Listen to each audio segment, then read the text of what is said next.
Hey everybody, this is JDGaming back today with a new deck. We're going back to the past to revisit Tengu plants, except this time it's not a pure Synchro variant. Obviously with the new Master Rule, we're forced to play Link monsters if we have any hope of resolving our classic double Synchro combos, and so this deck aims to do just that. If there's enough interest in this video, I know it's a pretty popular blast from the past here, I do have an interesting idea for using this very same engine for a Link-centric deck that would just play a couple synchros here and there and focus almost entirely on blue cards. So if you'd be interested in that, let me know your thoughts down below. But anyhow, for this video, just like usual, this is going to be a let's build type of profile. So everything in terms of reasoning for why cards are in here, why they're in certain quantities, will be explained as we go and build the deck step by step. But if you just want to see the profile, I do have the alphabetical profile starting at the timestamp that is in the description box down below, as well as the comment section there. So you can check that out and then watch the remainder part of the video. So let's get started. To start off, we need to establish the theme of the deck, which is already done by name. So we're going to start off with Triple Lone Fire Blossom, which will of course let us tutor out any plant monster we want from our deck. And then our main roster, of course, is the very notorious Plant Engine. Dandelion spawns tokens anytime he's sent to the graveyard, so that's as Link material, Synchro material, or even as Xyz fodder once he hits the yard. Glow Up Bulb can come back as a free Earth level 1 tuner, which is quite nice. And then Spore can come back as any level, starts off as 1, but then can come back as an increased level by banishing a level 3 plant from the grave, for instance, as a 4. You could banish a 1 and then make it become a 2. There are a lot of options, and it all depends on the plant monsters we decide to play alongside our happy little emoji here. Further support for the plants can be found in other classics like Foolish Burial, which lets us yard our plant monsters immediately to claim their effects, or 1-for-1, which lets us go and summon our level 1 tuners. Of course, these are very standard, and although it wasn't part of the 2011 classic build of Plant Synchro when it was dominating way back in Tengu Plants format, we do have Soul Charge at our disposal now, which can take advantage of the multiple Lone Fire Blossoms we've yarded to make bigger boards. And of course, what would a Tengu Plant deck be if not for 3 Reborn Tengu? This guy was a menace way back in the day as a 1700 attack floater that always replaced itself whenever it left the field. It was a pain to deal with on its own, where it would eat up your forms of removal, and of course as a Synchro material because it would just keep itself on the board by replacing itself with another copy while you build up multiple Synchro monsters. The problem with plants nowadays is the fact that they rely heavily on normal summoning a lot of their monsters so that they can get their Synchro, Xyz, and Link plays started off. And that was especially true with Reborn Tengu, who didn't have a good way of getting himself onto the board back in the day. You could float back in that format, but nowadays it's a bit too slow. Fortunately for us, this is an engine that I've been using in a lot of my decks as of late, and it fits perfectly in this strategy. Because we already play Lone Fire Blossom for the core plant tuners anyway, we can go ahead and have essentially 6 copies of Ophir Scorpio, who lets us discard any plant monster, again synergizing with that core engine to go ahead and summon Darlingtonia Cobra. This lets us fetch our Brilliant Fusion from our deck. No room for instant fusion, unfortunately, mainly because of extra deck, but we can then go ahead and overlay the 2 of these. So we'll get this one out of the way momentarily. We have these 2 allowing us to go MX Saber Invoker, who can then detach a material to go for any level 4 Earth Warrior monster like Thousand Blades. And now with 2 Earth monsters, we can go ahead, summon our Mrs. Radiant, opening up 2 zones. Brilliant Fusion, which will let us go and yard Gem Knight Garnet and Perform Age Trick Clown for our Seraph Knight, usually on this end zone here, but it could be here if you're planning to go Proxy Dragon. And then once Trick Clown hits the grave, you get to go and summon him. And then since you took damage, you get to go ahead and bring back the Thousand Blades. And the best part about this combo here is that you want as many extra zones opened up by Link monsters as possible, and with these 2 guys you can obviously use them as 2 level 4 monsters for Glow Up Bulb or Spore to get you big Synchro summons, or you can immediately turn the 2 of these into your Proxy Dragon. And the phenomenal thing about this strategy is on top of the Trick Clown, who's a floater, you have Dandelion and its tokens, you have free returning tuner monsters. It's very easy to fuel Proxy Dragon's effect, which reads, if a card or cards you control would be destroyed by by a battle or card effect, you can destroy one of the monsters it points to instead. And that's really powerful because you can take advantage of all the free monsters you get in order to protect your entire board from the likes of Dark Hole and a lot of other forms of removal.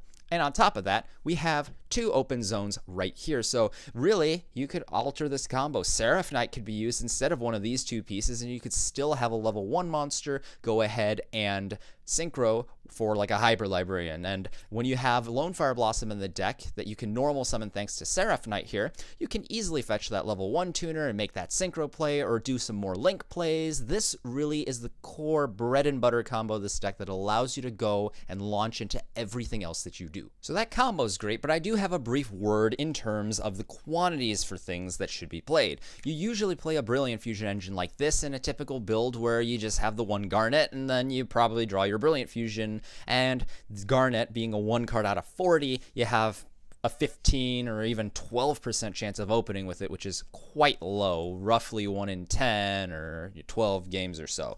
But the problem ends up coming up when we have all these other engines coinciding with it. Drawing this, or Lone Fire, is great. Drawing this is not. And so if you end up playing 1 copy of this and 1 copy of this, you end up essentially with a semi-limited case of roughly 28 or a little less, like 25% chance of opening with these, and then it's every quarter or every third of your games, and that's kind of a lot for you to draw a piece that will kill such an important piece of your strategy. If you compare the two, though, if you have Darlingtonia die, well, then these 4 cards are dead, but the rest of your Lone Fires and everything still work, including your Brilliant Fusion. You draw your Garnet, though, and you're in serious trouble because now all your Brilliant Fusions are dead and all your Predaplants are dead, and that's just way too much of a risk to take. And so I like playing 2 copies of Garnet in this particular engine because it makes it so that you don't have to worry about killing a fourth of your entire deck in one fell swoop. Similarly, we do have 1 each of Trick Clown and Thousand Blades, but nowadays we don't have a plant light monster that's a core part of our engine here, and so even drawing your Trick Clown could make the engine dead if you don't have another light monster. I do think Trick Clown is one of the best monsters that we can play here, so I just like doubling up here. You can discard it for 1 for 1 or 0 for Scorpio or something and trigger its effect. Just don't do that during the combo because it will mess up the Thousand Blades part. And then you can use it as a pseudo Reborn Tengu as well, just by getting a normal summon, and then it'll come back as 2 materials. We also have, in the case of Thousand Blades, we need something for MX Saber Invoker to summon, and if you look at all the level 4 Earth Warriors and Beast Warriors, I think Goblinberg is the best runner-up for this. Basically letting you go and put these monsters, Lone Fire Blossom, your tuner, whatever else into play, and that helps you make either bigger Synchro summons or Link summons, so it ends up giving a little more balance to the build. I just want to add a few more cards to the core of the deck to kind of flesh out the Synchro summoning and Link summoning mechanics, and so we'll be playing a 4-card mini Resonator engine. So this is something that's popped up in Dark Synchro. It's a fun idea. Resonator Call does exactly what you would expect. It's a reinforcement of the army, lets you fetch a Resonator monster from your deck to your hand. And by playing 2 copies, we can easily choose between either of these, because now we're essentially playing 3 copies of this or 3 copies of this for the purpose of searching 1 to our hand for initial use. And their abilities are quite good together. So Red Resonator is a level 2 version of Marauding Captain or Goblinberg, in that it brings out a level 4 or lower monster from your hand when this is normal summon. So you can normal this, bring out a Lone Fire Blossom or a Tengu or whatever, and then start making your plays. Heck, you can even make Ophrys Scorpio start off with this thing, because Ophrys Scorpio does trigger upon special summon, and it is a mandatory if you can type of an effect where you can't miss timing on the word if. So that's great there. If you happen to special summon off of something like your Soul Charge, you do gain life points equal to the attack of a face-up monster on the field once that turn. So that's pretty good. Doesn't come up all the time, but sometimes it will give you a little extra boost. But the main reason we want to play it is just to help get things out of our hand, and sometimes having an additional tuner is a great thing in this deck because we have so many monsters like Trick Clown and Tengu that will keep supplying us with non-tuners. Synchron Resonator looks more like a win more card on paper, but because your deck is focusing so much on the Synchro summon, I think it makes a lot of sense. Essentially, if you have a Synchro already on your field, you can just summon it to the field for free as a level 1 tuner monster, and then if this card is sent to the graveyard, you can go and target a non-Synchron Resonator, Resonator monster from your graveyard and add it to your hand. So you can go and basically try to get red Resonator out first into play, and then once that hits the graveyard, you could drop a free Synchron Resonator, and then when you synchro with this or link with it, you get your red Resonator back to your hand to use the following turn, and that little concise package just gets you a lot of extra plays, makes sure your cards aren't dead, and helps you go and make the most of your engines. I also like playing a pair of Mathematician, freshly semi-limited. This, of course, lets us Foolish Burial on normal summon, which is a lot more affordable now when we have Seraph Knight almost every single game. On top of getting all of our normal plants, though, I really like teching in one copy of Rose Lover. So she's just a non-tuner level 1 plant with 800 attack and defense points, and she says, you can banish this card from the graveyard to special summon a plant from your hand, and if you do, it's unaffected by trap effects that turn. You can only use this effect of Rose Lover once per turn. So the coolest thing about this is it lets you go and turn Mathematician into a free double summon from your hand, so you get that Lone Fire Blossom out, or your Glow Up Bulb, Spore, Dandelion, whatever plant that you need. And because you're able to protect your monster from trap effects affecting it at all, you can even protect that Lone Fire Blossom in your hand from a strike if your opponent didn't decide to use the Rose Lover. I do agree, yeah, you should hit the Rose Lover if you're intending to stop that play sequence, but because this is such an unusual pick, a lot of people don't know that they should hit it because they don't even know what you're going to summon. And then they see the Lone Fire and then they realize, crap, I should go and hit that with Solemn Strike. You can't even do that because Rose Lover protects it for the turn. So it ends up being an additional way to cheat extra summons out, combos nicely with your core pieces, and it just makes Mathematician live at any stage in the game when you don't just want to yard one monster. And Mathematician, of course, is still great because you can go and hit Dandelion, and then that'll get you 2 free tokens that you can turn into Link or Synchro plays. You can hit Glow Up Bulb if you just need a Mrs. Radiant as a normal summon. Lots of different combos to start off with this card. And again, with the extra normal summon, it becomes a lot more possible. And along those lines, I do like playing 2 copies of Crane. We're using the plant engine here, so we have Lone Fire Blossom as a level 3, we have Opher Scorpio as a level 3, and of course Dandelion. When you're able to go and summon a Dandelion with Crane, you have an Earth monster in Dandelion and an Earth in Crane, allowing you to go Mrs. Radiant, and then that spawns 2 tokens so you can immediately turn into Proxy Dragon, all for a normal summon. So if you have like a Trick Clown, Thousand Blades type of thing established already, you can easily bring back like a Glow Up Bulb and start making Synchro plays from there on. It's just such a powerful card that I think it's really, really nice, really worth using. And if for some reason you ended up resolving Brilliant Fusion without using the MX Saber combo, because sometimes, let's say, you just draw Brilliant Fusion beforehand, you can go ahead and Crane into the MX Saber Invoker, and then that will let you go search out the Thousand Blades and then make that play, so you have a Mrs. Radiant for that, even without Dandelion loaded already. So lets you go and take advantage of Dandelion and make further plays. Then to finish out the main deck, I do like playing 3 enemy controller in this deck.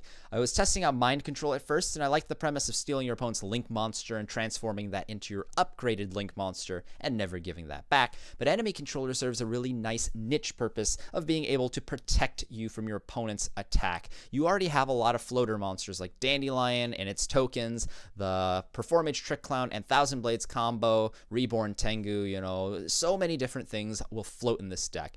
Those are nice defenses, and enemy controller can often serve as a -1 that will let you soften your opponent's assault and then capitalize on it the following turn, because now your opponent's monsters in defense summon the Black Rose Dragon that you have in your extra deck, use its second ability to flip your opponent's monster to attack position, and then you can go and attack for 24 or whatever other attack you have on the board. So nice interactions with that, and then it ends up being just more versatile. Use it defensively, use it offensively, just attack directly with it, tributing a Tengu to steal your opponent's monster, get a Tengu, classic play from way back in 2011, and it still works today. I just love this card in this strategy, and you generate plenty of resources to be able to play it.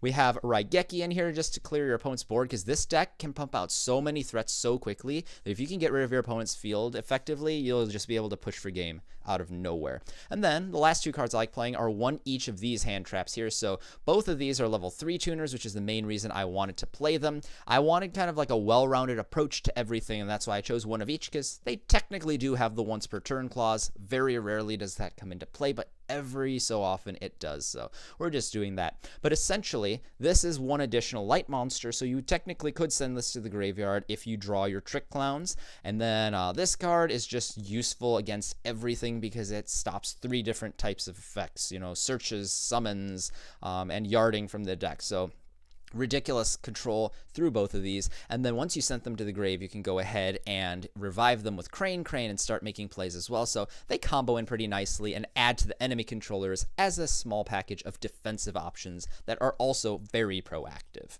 And then for the rest of our extra deck here, only one Formula Synchron. I know it's very sad here, guys, but when we don't have free zones that we can play with, and the extra deck becomes even tighter because of link monsters, we just can't afford to play more than one Formula Synchron. I know it hurts me so much when you have Dandelion spawning things for free, but it is what it is. We have to play just the one. We can play the 2 Hyper Librarian, though, because no matter what you decide to play, I feel like you do want 2 level 5s. It's such a low level, it's very accessible. And in this deck, when you have Trick Clown and Tengu as level 4s, and you have Glow Up Bulb that's so accessible with Lone Fire Blossom and 1-for-1, you really do want to have 2 level 5s that you can make immediately. And if you make these 2, you'll at least draw 1 off of the first Librarian.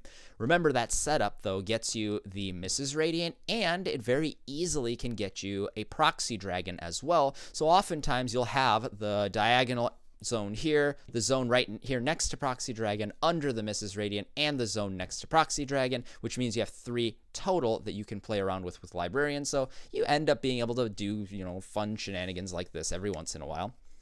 At 6, I like Brionac and Coral Dragon. So Coral Dragon is great as just generic removal, gets you a free card. So even if you don't get to capitalize on Librarian because you're using him as material or something, you know, just overall very useful. I do like Brionac, though, in this deck because a lot of times your monsters for non-tuners are a little bit larger unless it's Dandelion's tokens. And so Brionac is a little more useful in that you can synchro climb using him. And when you have free Brilliant Fusions that you search to your hand, let's say you drew a Brilliant Fusion with Ophir Scorpio, happens all the time. You can easily go and get a second Brilliant Fusion as a +1 through that combo, but you obviously can't resolve the second Brilliant Fusion because you're probably not playing more than 1 Seraph Knight in the deck. So what you can end up doing is discard that along with any other dead cards, get rid of your opponent's field as long as they don't have a back row and might have Solemn Strike.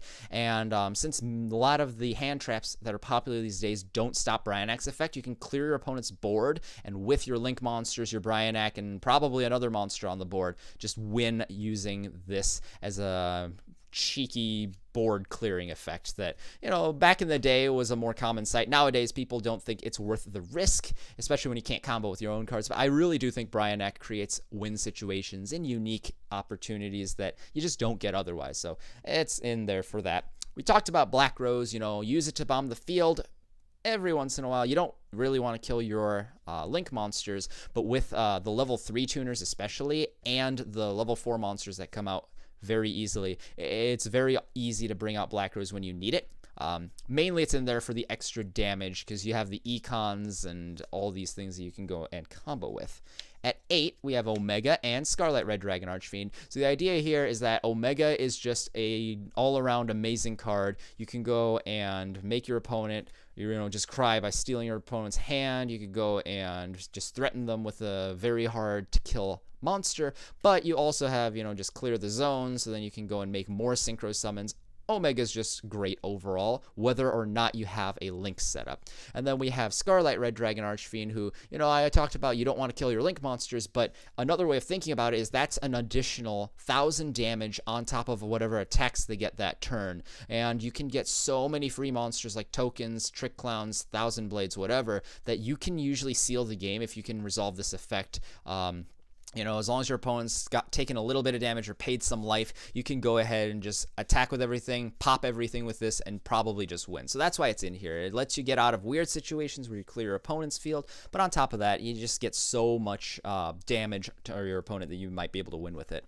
Trishula, because, you know, so many level 4s, you have a level 1 tuner that keeps coming back, it's very easy to go ahead and make sure that you get free removal on 3 cards that doesn't even target. And then I do like playing these 2 link monsters as my last slot. So essentially, this is a thing you can go for off of the Mrs. Radiant and the Seraph Knight in cases that you need to clear out the extra zone, because sometimes you do want to do that.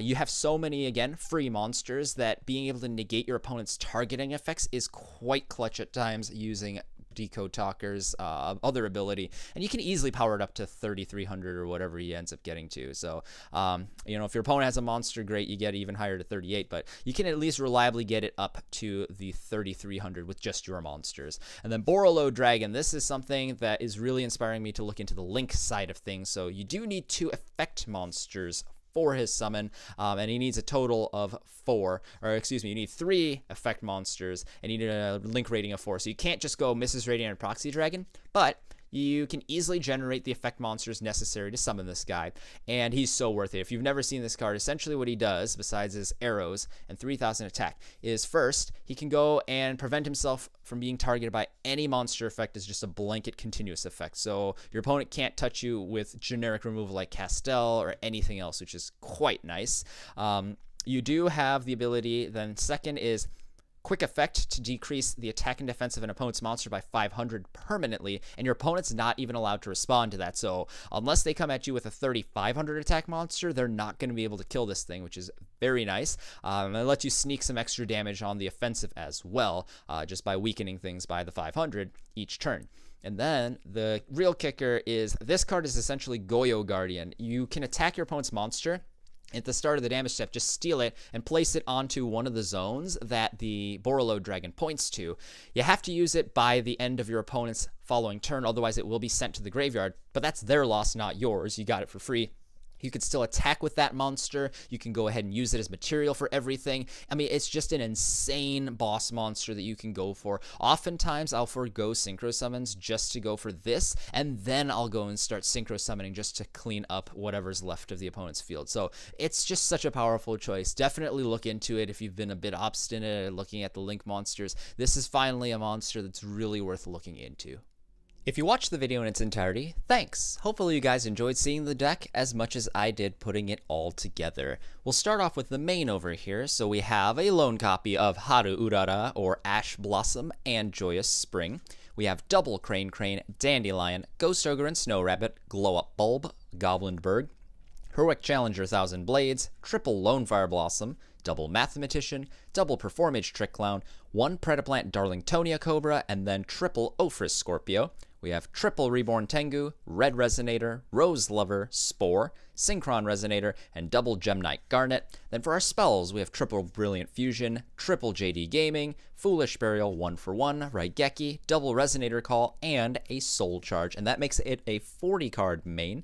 And then our cramped extra deck here, we have the very sad lone formula Synchron, 2 Hyper Librarian, Bryonac and Coral Dragon at 6, Black Rose Dragon at 7, we have Psyframe Lord Omega and Scarlet Red Dragon Archfiend at 8, Trishula at 9, MX Saber Invokers are lone rank 3, and then our Link monsters are Mrs. Radiant and Proxy Dragon at link 2, Decode Talker at link 3, Borolode at link 4, and then our Gemknight Seraph Knight, of course, for our Brilliant Fusion combos. That's the end of this video, but if you enjoyed it, I encourage you guys to leave a like and share it so we could spread the video to as many other people who may enjoy the content as well. If you like this series, you can see more of it by clicking the video annotation on the right, or you can click the one on the left to see the last video I did. And if you really enjoyed what you saw today, then I invite you guys to subscribe to JDGaming to see more Yu-Gi-Oh! Updates. Thanks guys, this is JDGaming, hope you guys enjoyed as always, and I'll see you guys next time.